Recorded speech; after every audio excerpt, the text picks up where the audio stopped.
ওইভাবে ফিলিস্তিনিদের উপর আক্রমণ হয়, আমি আয়াতুল্লাহ আলী খামেনি কিন্তু তোমাদেরকে ছেড়ে দেব না। আজকে ফিলিস্তিনিদের পাশে দাঁড়ার কারণে ইরানের এই অবস্থা হয়েছে।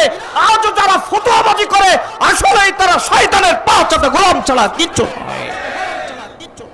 আমার সাথে আপনারা একমত তো?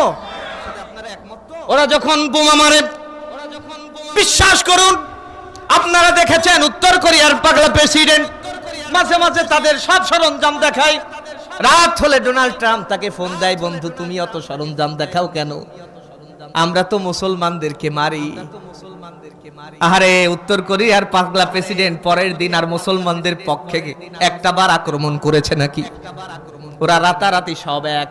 কিন্তু আমরা সেজেছি আওয়ামী লীগ, আমরা সেজেছি বিএনপি, আমরা সেজেছি জামাত ইসলাম।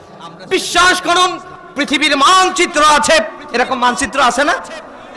ওরা খুঁটে খুঁটে যেদিন দেখবে পৃথিবীর মানচিত্রে পুঁটি মাছের রাষ্ট্রের মতো একটা জায়গা আছে, নাম তার বাংলাদেশ। যেই বাংলাদেশে ৯৫% মুসলমান।